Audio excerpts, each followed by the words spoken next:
Welcome, folks. Today, the topic of interest is 8 reasons why people do not make progress, part 1. So I've separated all 8 reasons into 8 separate different videos, so you'll be seeing them released over the next few days.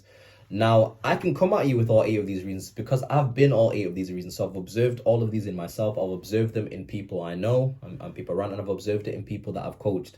So if you notice these things in yourself, it's not a beauty obsession. It just means that there's room to grow and that you can do something about it. So the first reason why people do not make progress is that they are perfectionists.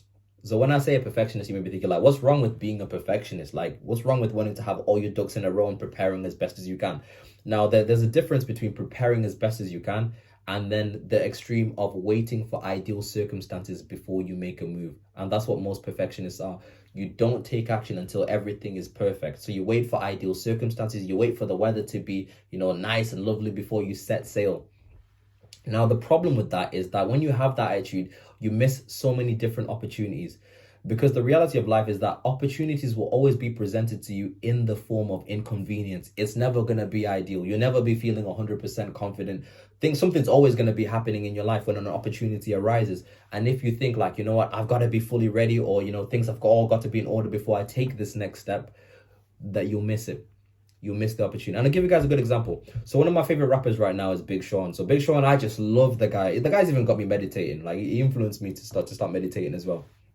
But I was watching his backstory, and there's one key moment that highlights and that allowed him to get to where he is right now. So at the time, what happened was that Kanye West appeared to Big Sean's studios. The studio that Big Sean would always rap out, Kanye West appeared.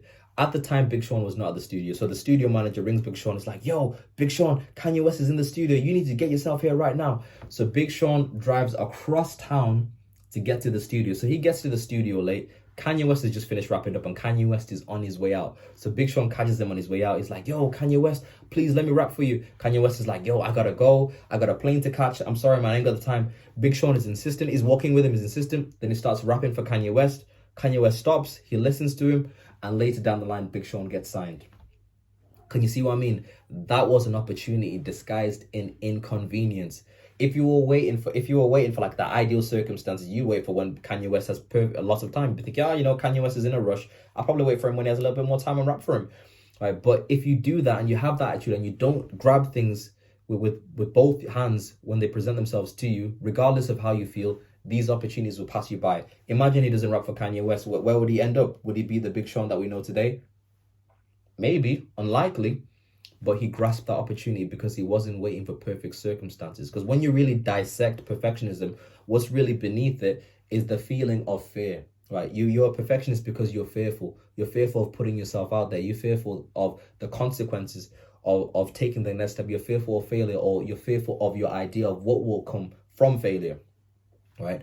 And there's certain things that have to be grasped. So of course it's New Year's period. Now everybody's excited about changing their lives. You've seen those quotes like, you know what? For us to make progress, we've got to be outside of our comfort zone. Like, that's a nice quote, but you never really understand the full extent of it or grasp it fully until you really live it. And if you guys have been following me for long enough, I'll share this example with you because some of you guys were there when it was happening. So about 2 years ago, I had a mentor by the name of Feroz and Xander.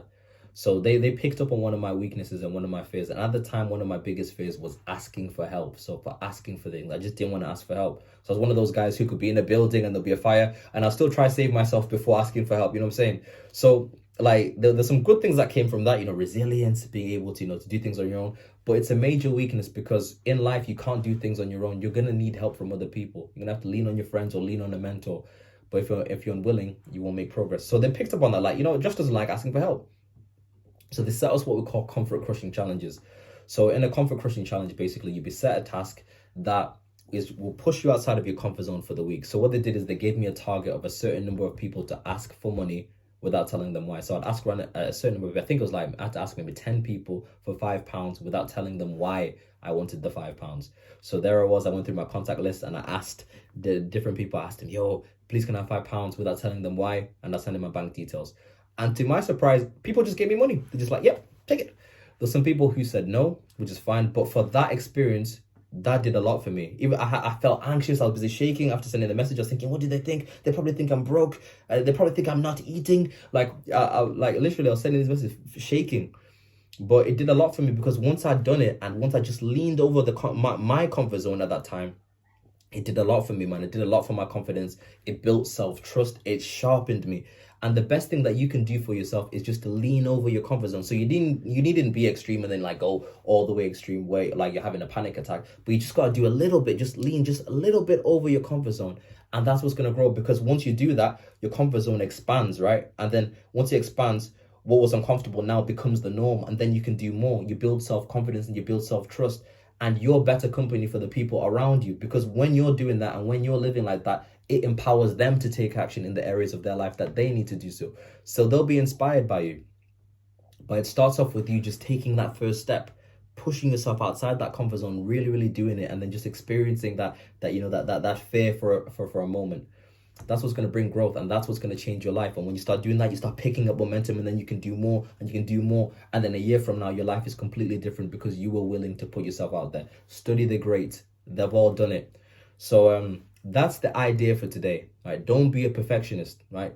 Take action. The situation, the circumstances will never really be ideal. Opportunities are disguised in inconvenience. Done.